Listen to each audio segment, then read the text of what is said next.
안녕하세요. 여의도에서 신속하고 정확하게 돈이 되는 정보를 알려드립니다. 여의도 정보맨 여정입니다. 내년 아파트 가격 과연 어떻게 될까요? 주사년, 그러니까 주택산업연구원은요, 서울은 4%, 지방은 5.5% 떨어진다라고 발표를 했는데요. 과연 그거밖에 안 떨어질까요? 그래서 이 영상은요, 부동산에 대해서 궁금하신 분들, 또한 부동산에 대해서 공부를 하고 싶은데 어렵다고 하시는 분들, 우리 불인이들을 위해서 제작이 됐습니다. 그래서 같이 이제 부동산 공부를 알아볼 거예요. 자, 바로 들어가겠습니다.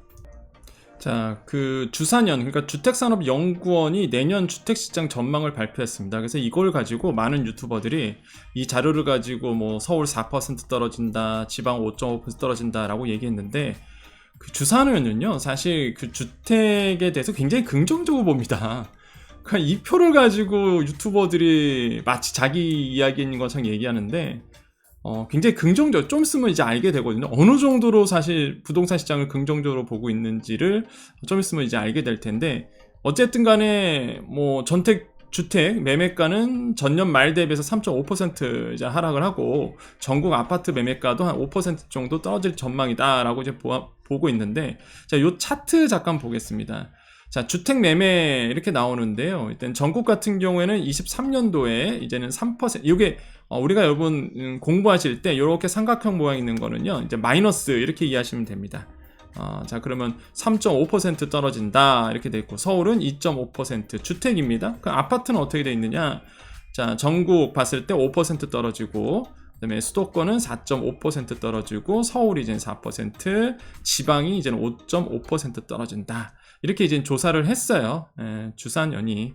그래서 이제는 많은 기사나 아니면은 서울은 4%, 지방은 5.5% 내년에 떨어질 거다. 이렇게 이제는 보고 있는 것이고, 그리고 많은 유튜버들이 마치 이게 이제는 정말 폭락하는 거 마냥, 사실 4%면은 많이 안 빠지는 거거든요. 네, 많이 안 빠지는 건데, 그래서 이제는 이걸 그러니까 사용해서 쓰더라고요. 어쨌든 간에 이런 자료는 있습니다. 자, 그러면 진짜 얼마나 떨어졌냐 이거죠, 지금. 과연 지금 얼마나 떨어졌을까요? 일단 그 과천 과문동 원문동에, 그 레미안 슈르 전용 59제곱미터. 자, 요 아파트는요, 이제 12월 3일에 9억 8천만 원 이제 거래가 됐습니다. 그래서 부동산에 관심 있는 분들은 아마 그러실 거예요. 전용 59제곱미터면 20평대인데, 야, 이거 9억 8천만 원? 근데 도대체 이게 얼마였길래? 21년도 6월에 14억 7천만 원 찍었었거든요. 이때가 이제 최고가였죠. 거의 고가였습니다.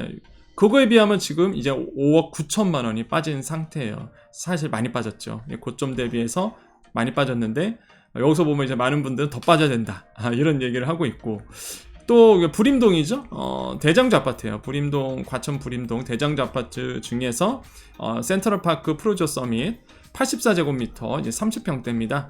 14억 5천만 원에 이제 거래가 됐는데, 이게 최고가가 21억 5천만 원에 이제는 거래가 됐던 물건이었어요. 거기에 대비해서는 이제 7억 원이나 빠진 거죠. 그래서 굉장히 많이 지금 이제 빠진 상태입니다. 과연 여기서 이제 더 빠진다는 얘기겠죠. 내년도 23년에는 내년도에 요것보다 더 빠진다는 얘기인데, 사실 요게 특징이 있습니다. 이제 과천이라는 특징이 있죠. 과천은 조정적 대상이에요, 지금. 규제 대상입니다. 그러다 보니까 더 많이 빠지고 있다, 이렇게 이해하시면 돼요.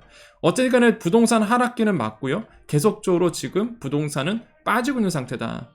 이 차트만 봐도 이제 알 수 있다고 보시면 되는데, 왜 빠지냐 이거죠. 자, 첫 번째는 당연히 이제 고금리입니다. 그죠? 여러분 다 인정하실 거예요. 어떤 분들은 그래요. 금리가 부동산 시장에 영향을 미치지 않는다라고 하는데, 그 논란은 끝났습니다. 우리가 2020년 이때부터, 그리고 이제는 21년도까지 그 이제 부동산 하시는 분들끼리 논란이 있었어요. 금리가 과연 부동산 시장에 영향을 주느냐 안 주느냐, 이런 논란이 있었어요. 근데 이제 결론이 났죠.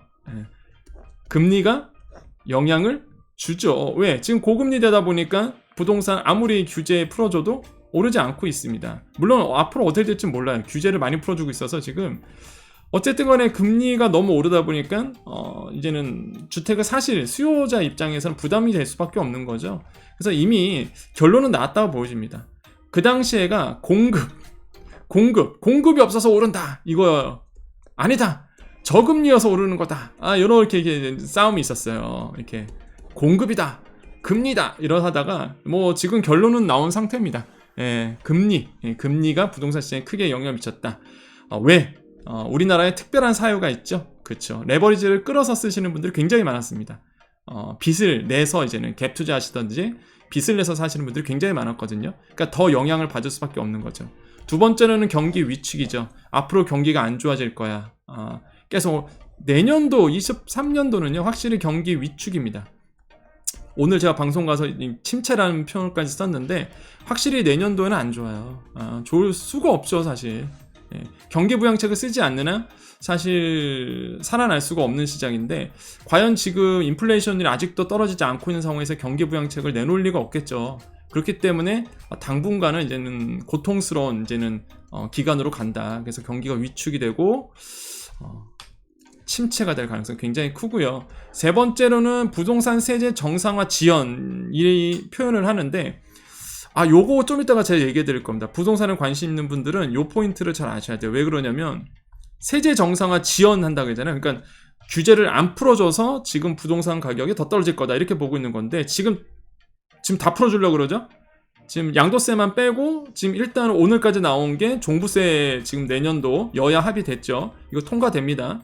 그 다음에 취득세도 지금 오늘 얘기가 나왔어요. 오늘 취득세도 예전으로 돌아갑니다. 중과세율 없어져요. 3주택자만 있고 조정지역 2주택자들 중과세율 없어집니다. 8%짜리가 3% 아니면 2%로 내려가는 거예요. 그건 이제 엄청난 거죠 사실. 그래서 이제 취득세도 이제는 바뀔 예정으로 있어요. 지금 이거에 양도세만 남았습니다 이제. 아무튼간에 지금 보유세 내리죠. 그 다음에 거래세 내립니다. 그죠? 이 정상화 시키려고 하고 있어요. 근데 이제 말들이 많습니다. 이게 정상화라는 표현이 맞느냐? 그럼 지금이 비정상이냐? 뭐 이런 분들이 있어요. 이건 정치적으로 보지 마십시오. 아무튼간에 부동산 규제를 많이 풀어주려고 지금 정부가 나서고 있어요. 자, 그래서 요거는 이제는 이제 지연 때문에 정상화를 안 해주니 부동산 규제를 안 풀어주니 부동산 가격은 더 떨어질 거야 라는 이제 논리인데 지금 정부는 풀어주려고 하고 있다. 이게 팩트입니다. 자, 부동산 흐름의 전망 이렇게 보고 있는데 이게 주사년이 한 얘기한 겁니다. 주사년이 이렇게 얘기했어요. 기준금리 인상이 정점을 지난 뒤 내년 4월 이후부터는 보세요. 내년 4월 이후부터는 폭락이 둔화되고 내년 4분기 중에는 수도권 인기 지역으로부터 보합세 혹은 강보합세로 전환이 된다. 굉장히 이거 긍정적으로 본 건데 솔직히 저도 어느 정도는 사실 공감을 하는 부분이 있습니다. 또 이렇게 보시면은 말도 안 돼 그러실 수도 있는데 근데 저는 이제는 솔직하게 다 말씀드리잖아요. 저는 내년 상반기 방송에도 얘기했는데 내년 상반기에는 일단 침체긴 침체인데 이게 부동산을 투자 관점에서 보신 분들은요 내년 상반기에는 보셔야 돼요 사실. 그리고 내년 4분기 중에는 인기 지역으로부터 보합세, 강보합세로 간다. 이 말에도 어느 정도 저는 일리가 있다고 저는 생각을 합니다. 물론 부동산 하락론자, 부동산이 더 떨어져야 된다는 분들은 인정을 못할 내용이겠지만 저 그냥 제 개인적 생각이에요. 우리 같이 공부하자는 의미니까 충분히 가능성이 있다라고 저는 생각을 해봅니다. 이건 주사년이 발표한 내용이고요. 자, 전월세 시장 가보겠습니다. 전월세 시장은 이제 이미 아시겠지만 전세대출 고금리죠. 지금도 어렵습니다. 그러다 보니까 월세 선호 현상이 계속적으로 일어나고 있고요. 전세값은 떨어지고 월세는 오르고 나는 진짜 이해가 안 가는 게 그 월세로 바뀌는 이런 추세가 왜 사람들이 좋아하는지를 모르겠어요. 왜 그런지 모르겠습니다. 그 지난 정부에서 이런 얘기 했었죠. 이제는 월세로 가야 된다. 전세는 없어져야 구물이다. 이렇게 이제 표현을 했는데 사실 저는 그때 동의를 안 했었거든요. 그러니까 서민들에게는 전세가 있는 게 좋은 겁니다. 당연히. 안 그런가요? 목돈을 물론 큰 돈이 묶이니까 남한테 주는 돈이니까 불안하긴 하죠. 그런데 일단은 내 돈이잖아요. 일단 월세는 뭐예요? 비용을 내는 거잖아요. 렌트잖아요. 그러다 보니까 우리나라에 좋은 전세라는 제도가 있는데 이걸 굳이 없애야 되나? 사실 우리나라의 그 자산을 쌓아놓는 패턴이 월세 살다가 전세 살다가 자가잖아요. 이런 순서대로 간다고요, 이게.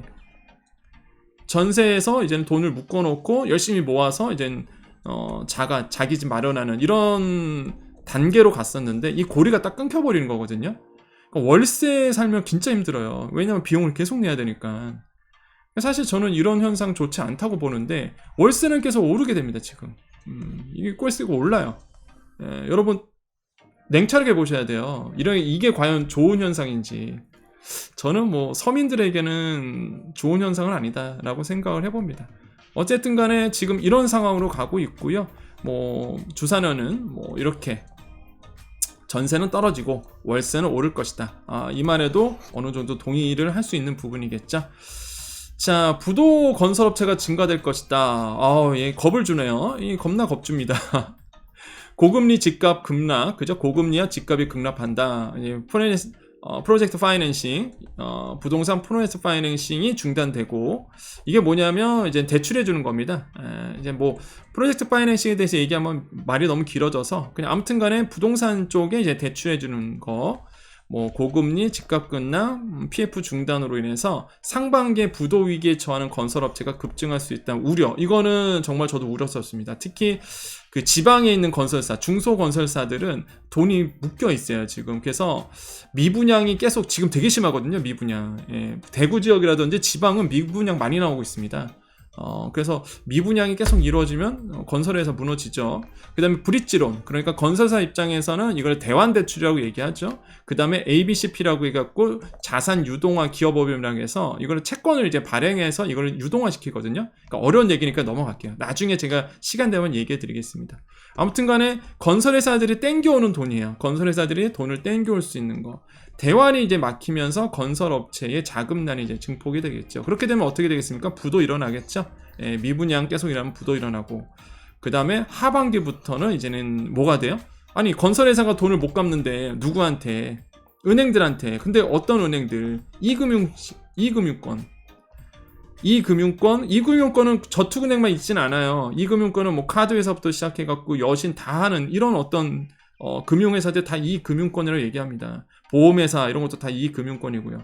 그러니까 지금 PF 대출을 많이 해주는 저축은행, 그다음 보험사 이런 쪽에서 이제 무너지기 시작하는 거죠. 그래서 하반기부터는 금융권이 부실해지고 경제에 2차 충격이 올 수 있다라고 누가 주사년이 이렇게 얘기하고 있다는 거예요. 겁주고 있습니다. 지금 겁주고 있어요. 물론 현실이 될 수는 있겠지만 겁나 주네요 지금. 근데 왜 겁을 줄까요? 이런 얘기를 해요. 눈에 뻔히 보이게 정부가 적극적으로 PF 대출 금융 방안을 내놓고, 그래 이해가 가. 여기까지는 임대주택을 지을 수 있도록 임대주택 표준 건축비 현실화한다. 요거 이제는 뭐냐면은 건설업체가 원하는 얘기고요. 그 다음에 등록 임대 사업을 복원하고 그렇죠. 이거 지금 이제는 지난 정부에서 폐지했던 겁니다. 남아있긴 남아있어요. 등록 임대 사업 정책이. 아무튼 간에 지금 4년짜리가 지금 없어졌죠? 그죠? 단기가 없어졌죠. 아무튼 간에 이거를 다시 복원한다 이거죠. 한마디로 임대사업자를 더 키워준다. 세제 지원해주겠다. 뭐 이런 거겠고요.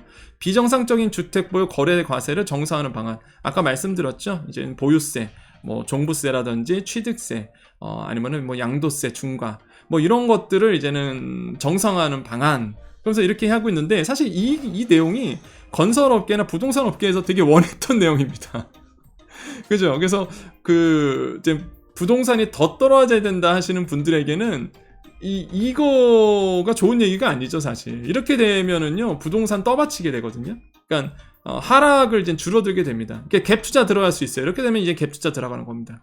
그러니까 제가 좀 어이가 없었던 게 많은 이제 유튜버들이 이 주사년 자료를 가지고 이제 부동산 하락해야 된다는 걸 막 얘기하고 있는 거예요. 근데 이제 부동산 하락을 찬성하신 분들은 거기서 박수치고 있는 거예요. 거기서. 아니, 주사년 이 자료는 겁을 주고, 야, 이렇게 떨어지니까 겁 주고 떠받쳐야 돼. 올려야 돼. 부동산 가격 올려야 돼. 이런 얘기거든요. 근데 이거를 모르고 박수치고 있는 거예요. 그래서, 야, 이걸 어떻게 받아들여야 되지? 이런 생각이 들더라고요. 아무튼 팩트는요, 겁을 주고, 지금 겁 주고, 부동산 업계가 원하는 거 다 들어줘야 된다. 이런 얘기입니다. 그러니까 이제 유튜버들도 모르고 그냥 하는 거야. 그냥 뉴스에 나오니까 그냥 뭐 하긴 나도 유튜버인가 참? 저도 유튜버인가요? 생각해보니까. 자, 아무튼 간에 이거는 이런 얘기입니다. 그래서 지금 이 거래 과세를 정상화한다는 표현이 굉장히 의미가 있는데 다 풀어주고 있습니다. 지금 최근의 이슈예요. 종부세 풀어주려고 하고 있습니다. 뭐냐면 여야가 이제 세법 개정안 들어가는 거죠. 종부세법 개정안 의견을 합의했어요.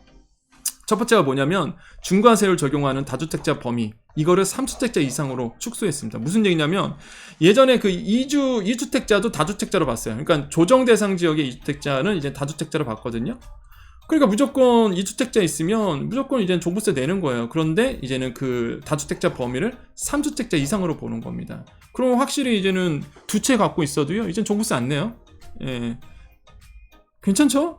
두 채 있으신 분들, 다주택자 분들 3주택자 이상, 그러면 3주택자 이상은 일단은 중과세율을 대는데, 근데 문제가 뭐냐면 과세표준 12억을 넘지 않으면 중과세율이 아닌 일반세율을 냅니다. 그 한마디로 뭐냐면 세 채 이상 있더라도 그 합산이 과세표준 합산이 12억 원. 그러니까 시세대로 보면 한 24억 원 될 거예요. 그렇게 되면 과표니까 과표 12억이면은 아마 24억 정도 돼야 될 걸요. 한 24억 정도 있으면은 시세대로 본다 그러면 그래도 뭐야 이걸 안 넘으면 일반세율로 본다는 얘기예요. 일반세율로 중과 안 한다 얘기죠. 왜냐하면 정부가 생각했던 게 여야 합의가 된 게 야 증여받은 거 아니 상속 증여가 아니라 상속받은 거 그죠? 아니면은 농가주택 이런 거는 내 의지 없이 받은 거 아니냐 이거죠. 내가 내 의지 없이 받았기 때문에 그래서 3주택 될 수도 있잖아 이렇게 보고 있는 거죠. 근데 이건 제 개인적 얘기인데 되게 웃기지 않아요? 여야가 사실 종부세는요 서민들하고 전혀 상관없습니다. 이게 종부세라는 게 서울에 계시는 분들 이제 이런 건 돼요. 1세대 1주택자 이번에 좀 그 공제 범위를 이제는 11억 원에서 12억 늘로 이런 건 찬성이죠. 이런 건 좋아요. 한 채 갖고 있잖아요. 한 채 갖고 있다 보니까 이런 거는 해줄 만한 지금 이것도 이제 같이 포함되어 있거든요. 제가 적어드리진 않았지만 공제 범위가 원래 종부세의 공제 범위가 11억 원이에요. 이거를 12억 원으로 늘려주겠대요. 이런 거는 1세대 1주택자니까 되는데 다주택자를 굉장히 많이 지금 풀어주는 건데 이거는 서민들하고 전혀 상관없거든요. 진짜 여야가 합의했어요. 여야가. 그러니까 저는 되게 그냥 돈이 있는 사람들끼리 그냥 짝짝꿍? 요런 느낌이에요. 진짜 돈이 있는 사람끼리 짝짝꿍. 어차피 나도 다주택자니까 내가 풀어줄게. 뭐 요런 느낌이에요. 그래서 이거 가지고 환영하시는 분이 계세요 또. 근데 글쎄요. 이거는 뭐 보유세이기도 하고요. 1세대 1주택자에 대한 공제 범위를 늘려주는 건 너무 좋은데 다주택자의 범위를 너무 많이 풀어주는 듯한 느낌이에요. 사실 3주택자 이상을 풀어준다? 12억 원 넘지 않으면 중과세율을 면제해준다? 글쎄요. 이거는 뭐 아무튼 짝짝꿍 하는 것 같습니다. 자, 아무튼 취득세까지 오늘 얘기 나왔어요. 야, 이거는 이제는 종부세도 그렇고 취득세도 마찬가지입니다. 무슨 얘기냐면 지금 이게 뭐가 되냐면 주택을 하나 더 사시는 분이 있어요. 주택을 더 사려고 하는 분들 같은 경우에는 사실 취득세 때문에 약간 머뭇거렸던 부분이 있습니다. 왜 그렇죠? 이게 현행이에요. 지금 현행인데 2020년도에 그 당시에 제도가 바뀌었어요. 요대로 취득세가. 왜냐하면 보면 1주택자 같은 경우는 주택 가액에 따라 현재 1에서 3% 취득세입니다. 근데 2주택 되면은요 중과가 돼요. 조정 대상 지역은 8%입니다. 8%. 비조정 지역은 1에서 3%. 그러면 조정 지역은요 아시겠지만은 다 풀어졌죠 지금. 근데 풀기 전에 김포, 뭐 파주 다 묶여 있었어요. 다 묶여. 서울 수도권은 다 묶여 있어요. 조정 지역으로 다 묶여 있었습니다. 그럼 어떻게 돼요? 하나 더 살려고 해도 8% 물어. 엄청 나가는 거. 8% 취득세 8%. 그러니까 이게 머뭇거렸단 말이에요. 그게 거래가 안 되는 거죠. 그래서 정부가 이걸 풀어준대. 일단은 조정 지역 다 풀었죠. 그럼 예를 들어 볼게요. 서울에 집이 있어요. 김포에 집을 살려고 그래. 근데 취득세 때문에 이제 비조정 지역이 됐죠? 비조정 지역 김포가 되면서 이제는 1에서 3%야. 아싸. 더 살 수 있겠다. 이렇게 되는 거야. 이제 갭 투자도 들어가는 거죠. 그렇게 되면. 근데 이런 분이 있어요. 서울에 살고 있는데 서울 거 더 사고 싶은 거 하나 더. 근데 이 조정 지역이니까 8% 물어야 돼. 감당이 안 돼요, 이게. 생각해 보세요. 58에 40. 5억 원짜리 사도 4천만 원입니다. 안 그런가요? 이게 꽤 되는 거예요. 이게 부담스러운 거예요, 이게. 근데 이거를 지금 풀어준대. 풀어준대요, 지금. 1안이 뭐냐면 취득가액 6억 원까지 1%, 6원에서 9억 원까지 2%, 9억 원 초과 3%, 또는 3주택까지 주택 가액에 따라 1에서 3%. 이게 최근에, 그러니까 요 지방세법 개정되기 전에가 이랬어요. 3주택까지 주택 가액에 따라 1에서 3%. 그러니까 1에서 3% 내는 거죠. 1에서 3%. 그러면 서울에서 살고 서울 거 하나 더 산다. 그 전세 끼고 하나 더 산다. 갭 투자 들어간다. 과거에는 야 이거 뭐 취득세 너무 비싸서 못 들어갔지만 이제는 뭐 취득 가액에 따라 1에서 3%니까 어떻게 되겠어요? 이제 취득세도 이제 없어지는 거예요, 허들이. 그럼 이거 갭 투자 들어갈 수 있습니다. 그래서 아마 조만간 좀 이따 보세요. 이제 만약에 이거 지방세법 바뀌면 아마 기사 이렇게 나올 겁니다. 갭 투자 이런 얘기가 또 나올 겁니다. 네, 갭 투자. 네. 대출 얻어갖고 하시는 분들 또 있어요. 지금 고금리라고 얘기하지만 뭐 그럴 거예요 또. 아니 그 금리가 이렇게 높은데 이 갭 투자 들어간 분이 있을까요? 있다니까요, 시장에. 그런 사람이 있어요, 진짜. 예. 이게 없다고 말을 못해요. 그러니까 이런 분들이 있다고. 그래서 이 취득세까지 풀어주는 겁니다. 예, 취득세.